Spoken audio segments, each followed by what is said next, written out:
Radio Publique Africaine.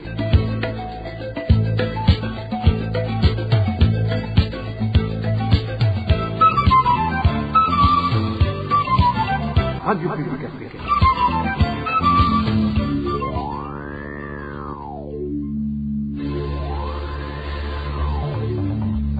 C'est le moment de suivre le journal parlé en français.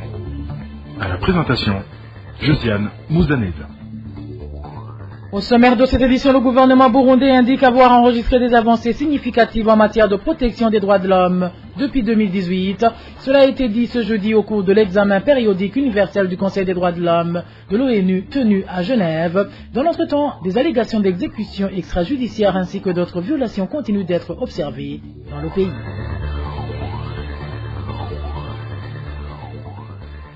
L'entreprise Lodia Food Productions, accusée par ses employés de violer sciemment leurs droits.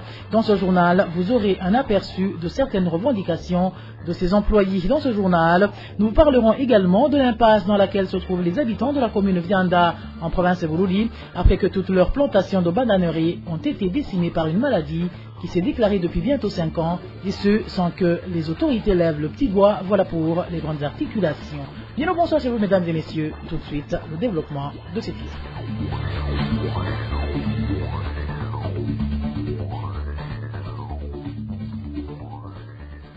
Bonsoir. Débutons ce journal par la rubrique Droits de l'homme, où le jugement prononcé contre la journaliste Floriane Irangabiye est une honte pour le Burundi. Réaction d'Alice Hakizimana, journaliste qui fut rédactrice en chef de la radio Bonesha FM.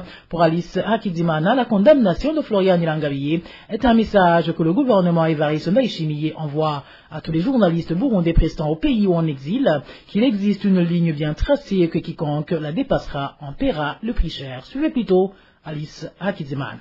Par la condamnation de notre consoeur Floriane, c'est une honte pour le Burundi. Elle est accusée d'atteinte à l'intégrité territoriale, de participation à des groupes armés et d'espionnage. Franchement, si aujourd'hui on peut encore condamner un journaliste sans preuve, avec des motifs aussi farfelus qu'irréalistes, cela confirme à quel point il est difficile et dangereux d'exercer son métier au Burundi. Pour moi, le message envoyé par le régime à travers cette condamnation de notre consoeur est très clair. Il s'agit d'un message envoyé non seulement aux journalistes qui sont au Burundi, pour leur dire dansez au rythme imposé par le très puissant régime CNDD-FDD, sinon vous savez ce qui va vous arriver, et aussi aux journalistes qui sont en exil aujourd'hui, en leur disant, voilà, si vous rentrez, vous savez à quoi vous vous exposez. Donc pour moi, le journaliste burundais est vraiment à l'agonie. Toujours à ce propos, le jugement rendu dans le procès de la journaliste Floriane Irangabiye est la preuve que la liberté de la presse n'existe pas au Burundi. C'est du moins les propos de maître Gustave Niyonzima,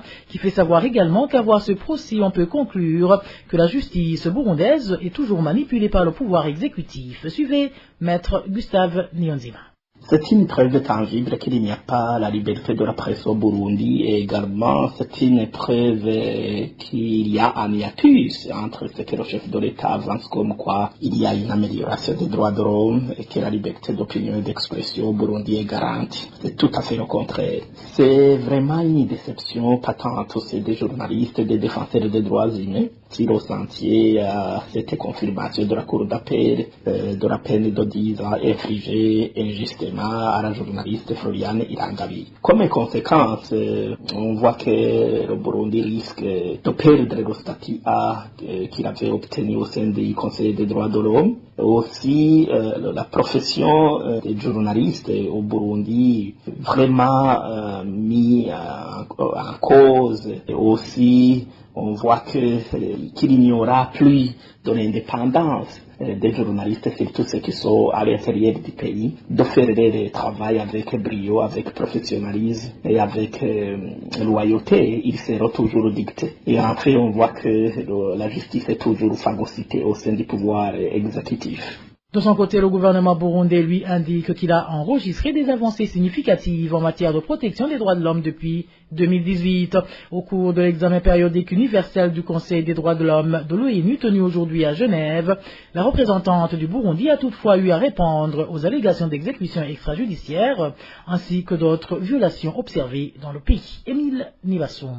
Les pays qui ont participé à l'examen périodique universel du Burundi à Genève en Suisse ce jeudi ont exprimé leurs préoccupations concernant les exécutions extrajudiciaires et les arrestations arbitraires dans le pays. Ils ont recommandé des enquêtes équitables, impartiales et rapides. D'autres pays ont recommandé au Burundi de ratifier la Convention internationale pour la protection de toutes les personnes contre les disparitions forcées. Le chef de la délégation burundaise, Imelda Sabushimike, ministre des Droits de l'Homme, a indiqué que le Burundi a fait des avancées très significatives depuis le dernier examen périodique de 2018. Elle a dit que le référendum de 2018 et les élections de 2020 se sont bien passées conformément à la loi. Imelda Sabushimike a dit également que le gouvernement du Burundi a développé le secteur des femmes et des jeunes en créant leurs banques spécifiques. En ce qui concerne le phénomène des enfants de la rue, la délégation burundaise a souligné qu'une stratégie nationale de réintégration communautaire a été mise en place, ainsi que des campagnes de sensibilisation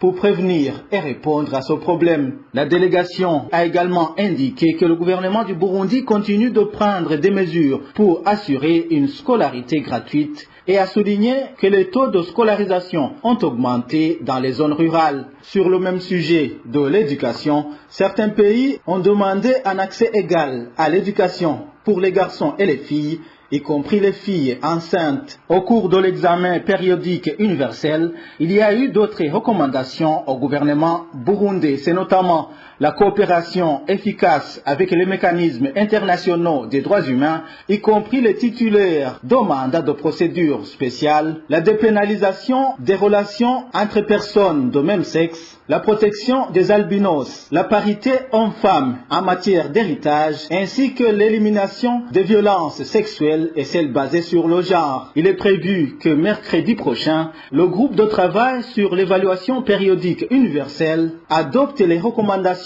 Le Burundi pourra alors indiquer sa position sur les recommandations reçues lors de l'examen.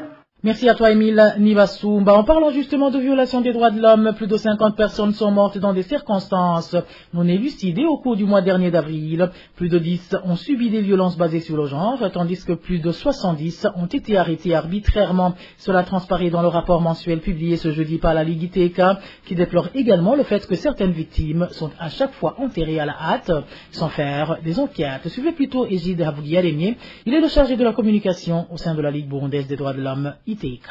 La Ligue burundaise des droits de l'homme ITECA vient de sortir son rapport mensuel du mois d'avril 2023. Au cours de cette période, la situation des droits de l'homme a été rapportée comme suit. Au moins 56 personnes sont mortes, dont 17 suite aux pluies diluviennes et aux éboulements de terrain.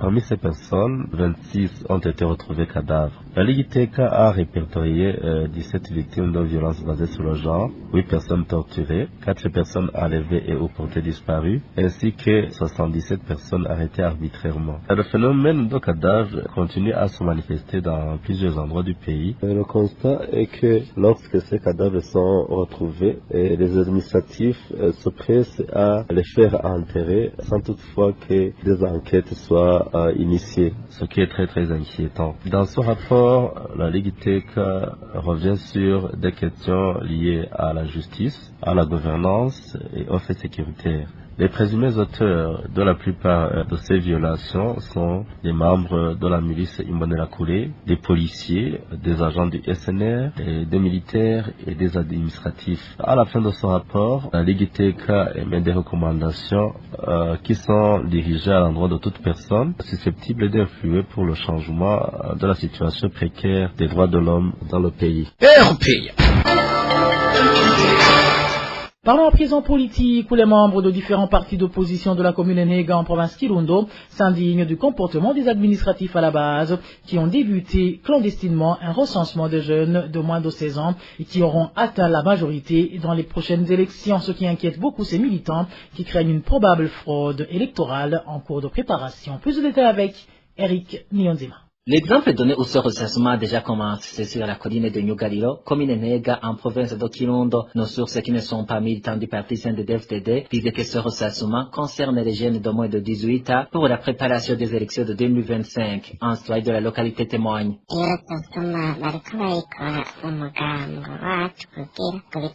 recensement se fait au sein de notre parti pour préparer les élections de 2025. Le rapport est donné par le chef de la sous-colline, mais quand on ne lui fait pas confiance, ce rapport est rédigé par un membre du groupe de confidèles à qui on a donné le cahier pour enregistrer les jeunes de 16 ans qui n'ont pas encore eu de carte d'identité. C'est le chef de la colline lui-même qui passe dans chaque ménage pour demander le nom et l'âge de chaque jeune pour être recensé. Ce recensement s'effectue dans tout le pays.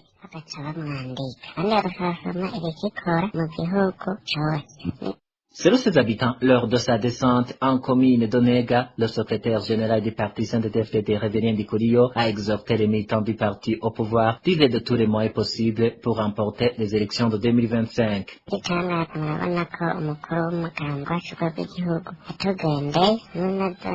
Ce qui nous étonne, c'est que le responsable du parti CNDD-FDD au niveau national nous a visités ici dans notre zone de Murungurira, comme il l'a fait dans d'autres localités. Personne n'avait le droit de prendre une photo ou d'enregistrer son message sur son téléphone. Il nous a recommandé de faire tout pour ne pas rater la victoire de 2025. C'est pour cette raison que ces rapports sont transmis. C'est un certain Eric Nitunga qui est chargé de superviser ce recensement. La rédaction de la RPA n'a pas pu joindre Pierre Claver Nyabenda, responsable du parti au pouvoir en commune de Nega, ainsi que Pierre Claver Mbazabugabo, l'administrateur de la commune Nega, pour recueillir les réactions. Eric Nyonzima, je vous le disais en titre, les employés de l'entreprise Lodia Food Productions grognent contre leur patron qui serait en train de fouler aux pieds leurs droits. En effet, ces derniers accusent leur employeur d'enfreindre sciemment le code du travail et le règlement d'ordre intérieur de la dite entreprise. Emmanuel Nyungeko nous en dit plus. L'entreprise Lodia Food Products est née en 2003 et est plus connue sous le nom de société qui un jour du nom que porte la marque de l'eau qu'elle produit. Son fondateur s'appelle Justin Mafunsi et cette entreprise familiale est pour le moment dirigée par le fils de ce dernier appelé Gaël Ndaïzeye. À sa création, bon nombre de Burundais s'en étaient réjouis car elle avait contribué dans la création de centaines d'emplois à un moment où trouver du travail était en casse-tête. Mais la réjouissance de ceux qui ont la chance d'être engagés fut de courte durée. En effet, une fois embauchés, les employés ont attendu en vain que les clauses de leur contrat soient appliquées. Même les clauses qui étaient effectives ont par après été supprimées à partir de l'an 2013, c'est-à-dire 10 ans après. Il s'agit entre autres des indemnités de logement, les indemnités de risque, la majoration du travail de nuit, les heures supplémentaires, ainsi que les indemnités cantines et les dénommés dans le contrat avantages en nature. Un autre point de discorde entre les employés et leurs employeurs concerne le calcul de la moyenne horaire. Ces 6 points constituent les points saillants qui ont poussé ces travailleurs à porter plainte en premier lieu auprès de l'inspection du travail, puis auprès du tribunal du travail, après que la conciliation ait échoué. Selon une de nos sources, 6 ans après, ces travailleurs n'ont toujours pas obtenu gain de cause et le dossier serait depuis le mois de juin 2022 entre les mains de la Cour suprême. Dans nos éditions ultérieures, nous vous parlerons en détail de chaque point soulevé par ces travailleurs, ainsi que ce qui est dit à propos et le code du travail et le règlement d'ordre intérieur de la dite entreprise, des lois sciemment foulées aux pieds par cet employeur. Emmanuel Nyungeko. Et puis les eaux de la rivière Rusizi continuent à envahir toute la zone Gatumba. Les habitants de cette localité ne savent aujourd'hui plus à quel saint se vouer, surtout en cette période pluvieuse, d'où ils demandent à l'administration et à toute âme charitable de leur venir en aide. Le reportage est signé Marie-Ange Ilakoze. Les habitants de la zone Gatumba ne savent plus à quel saint se vouer. En cette période pluviale, la majorité des familles passent des nuits blanches de peur des inondations. Il y a ceux qui étaient déjà dans la rue la nuit dernière. L'eau a pris encore une grande partie, selon ce témoignage d'un habitant qui s'est confié à la RPA. Certains parmi ceux qui étaient dans la rue ont pu trouver où aller et se sont construits des abris à l'aide des tentes. Mais une autre partie de la population est toujours dans la rue. Mais aujourd'hui, on pense qu'il va s'y ajouter pas mal de familles qui quittent leur ménage à cause de nouvelles inondations de la nuit dernière. Et ils ont peur que ces maisons ne leur tombent pas dessus. Selon toujours ces informations, les eaux de la rivière Rusizi ont débordé jusque dans la rue. Les habitants sont dans une désolation totale et ne savent plus quoi faire.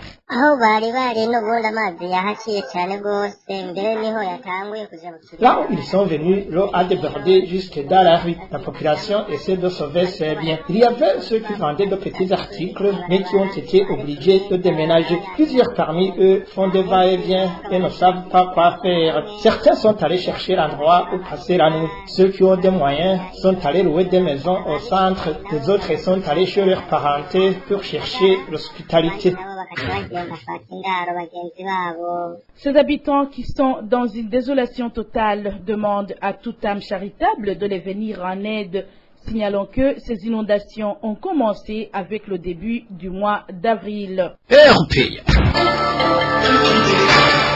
Une maladie non encore identifiée a attaqué les plantations de bananeraies en commune Vianda de la province Bururi après 5 ans passés sans que les autorités n'interviennent. Les habitants de la place demandent au gouvernement de trouver un remède ou une solution intermédiaire vu que la plupart d'entre eux vivaient de cette culture. Elvis Nyomongere s'est entretenu avec certains habitants de la place. Son reportage. Cette maladie de bananerais qui fait des rages à Bururi a commencé à se manifester il y a de cela 5 ans. Et ce qui frustre les habitants de la place, c'est que durant tout son temps, rien n'a été fait pour l'éradiquer alors qu'ils sont au courant de son existence. Selon notre source, la commune la plus affectée est celle de Vianda. Depuis l'apparition de cette maladie, les bananeraies sont en voie de disparition. Les collines les plus touchées sont celles d'Onhunda, Nyabingo et Gihinga. Ces collines sont presque désertiques. Pourtant, les autorités, que ce soit les agronomes, les autorités communales ou provinciales, elles sont toutes au courant de ça. La seule solution qu'elles nous ont suggérée est de déraciner le plan contaminé pour éviter que les autres le soient. Pour le moment, les habitants de la commune de Vianda disent ne plus savoir à quel se se vouer vu que la banane constituait les principales sources de revenus. La banane nous était d'une importance capitale. Non seulement elle constitue un de nos repas, mais on fabrique également une bière à base de bananes que l'on vend pour envoyer nos enfants à l'école. Cette bière nous aide également lors des fêtes car elle est très prisée en plus d'être plus accessible. Mais à présent, les habitants sont tous dans la désolation totale. Selon les habitants de Vianda qui se sont entretenus avec la LPA, cette négligence prouve que le gouvernement ne se préoccupe pas des petits peuples. Ici, il donne l'exemple d'un particulier qui essaie depuis quelque temps de trouver une solution intermédiaire s'il planta le gouvernement. Il y a un entrepreneur qui aurait fait des recherches personnelles et qui est parvenu à multiplier les plants de bananeraies qui résistent à cette maladie.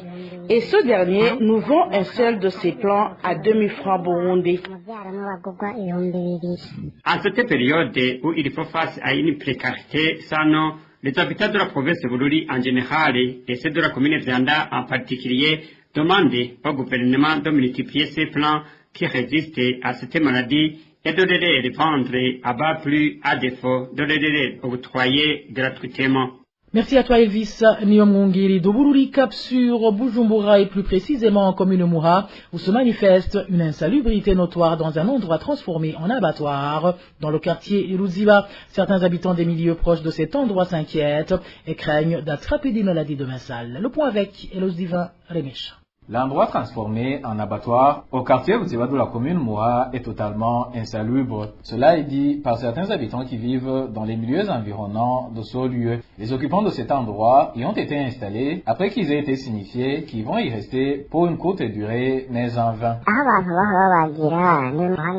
Avant, il y avait un hangar érigé tout près de la rivière Mogere. Là-bas, c'était vraiment mieux que maintenant. Il y a 3 ans, les autorités ont déplacé l'abattoir et l'ont mis dans un endroit endroit qui se trouve à 2 km de la route principale. Dans cet endroit, il y a des arbres et rien ne démontre qu'il y a franchement un abattoir. Il n'y a même pas de l'eau propre dans cet endroit et à première vue, on dirait un dépotoir. À côté des saletés qui se remarquent dans cet endroit transformé en abattoir à Loudiloire, d'autres normes exigées pour l'ouverture d'un abattoir ou un poste d'abattage ne sont pas non plus respectées. On s'inquiète pour notre santé qui pourrait se détériorer dans l'avenir. Si rien n'est fait, nous craignons même le pire. C'est honteux de transformer un milieu sans courant électrique et sans frigo, un milieu sale en un abattoir. Il faut que les gens mangent de la viande saine et qui a subi un contrôle. Sinon, nous risquons d'avoir des problèmes sérieux. Ces habitants demandent à l'administration d'agir face à cette problématique soulevée. La rédaction de la RPA n'a pas encore réussi à joindre des votes d'Aïsenga qui dirige la commune d'Omoura pour recueillir sa réaction. Malgré qu'à l'état actuel, ce lieu ne remplit pas les normes exigées par la FAO pour construire un abattoir ou un poste d'abattage, le chantier d'un nouvel abattoir semble avoir été abandonné. Nous y reviendrons dans nos éditions ultérieures.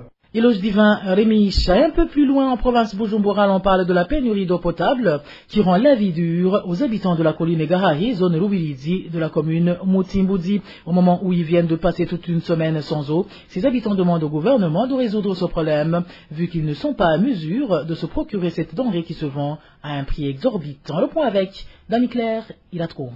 Les habitants de la colline Garahi, en zone Rubirizi, se lamentent qu'ils viennent de passer toute une semaine sans être approvisionnés en eau potable, ainsi que dans les autres quartiers environnants. Une situation qui s'aggrave du fait qu'ils achètent un bidon de 20 litres d'eau entre 500 et 1000 francs burundais. L'un des habitants de cette localité raconte.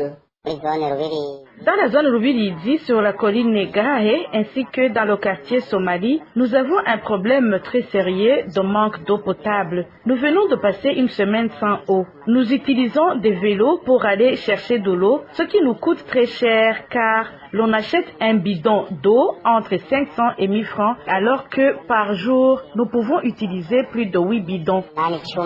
Ainsi, les habitants de la zone Rubirizi demandent aux autorités en charge de ce domaine de sortir du silence pour leur expliquer d'où réside le nœud de ce problème de pénurie d'eau potable, parce que selon eux, ils n'ont pas de moyens financiers pour pouvoir acheter tous les jours de l'eau à ces prix exorbitants alors qu'ils sont pauvres.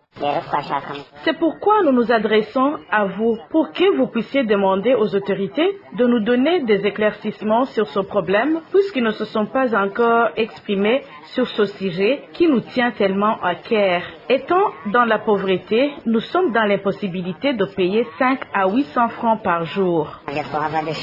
La Régie de production et de distribution d'eau et d'électricité Régideso en sigle, à travers son compte Twitter, a confirmé ce jeudi qu'il y a une perturbation de la distribution d'eau dans les quartiers Tenga, Rubirizi, Charama, Somali, Gasenyi, Garahi, ainsi qu'aux environs, mais que ce problème est en phase d'être résolu suite à l'intervention personnelle du directeur général de la Régie des eaux. La population demande alors que ces travaux soient accélérés pour que ce problème de pénurie d'eau soit résolu une fois pour toutes.